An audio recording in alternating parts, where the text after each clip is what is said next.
C'est lequel que tu veux?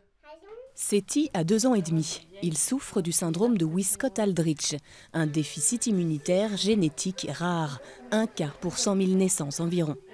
Il a 100 fois moins de plaquettes qu'un enfant normal et ses lymphocytes sont défaillants. Résultat, des problèmes d'hémorragie, de bleus et des infections à répétition, car son organisme ne peut pas combattre les microbes.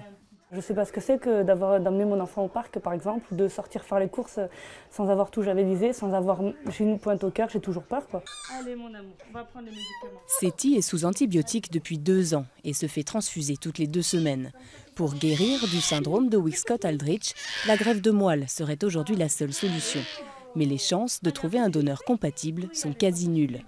Alors Aziza, la maman de Seti, mise tout sur une solution encore balbutiante, la thérapie génique, qui consiste à remplacer le gène défectueux par un gène médicament. Pour moi, la thérapie génique, ce serait plus d'espoir que mon fils puisse avoir une vie... Bon, après s'il pouvait avoir une vie, même pas normale, mais qu'on puisse me garantir qu'il ait une vie, déjà, ce serait bon à prendre, quoi, parce que les taux de mortalité avec cette maladie sont quand même assez élevés, donc tout est un risque en permanence, quoi. Les laboratoires pharmaceutiques ne s'intéressent pas au syndrome de Wiskott-Aldrich, trop rare et donc pas assez rentable. L'espoir d'Aziza, c'est ici qu'il se trouve, au Généton, à Évry.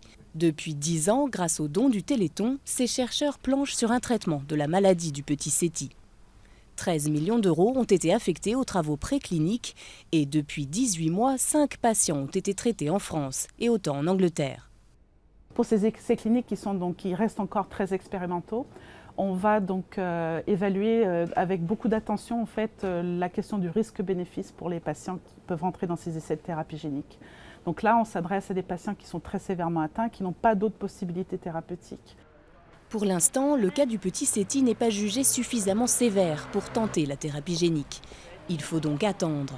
La maladie l'empêche de mener une vie de petit garçon ordinaire, mais lui autorise quand même quelques plaisirs.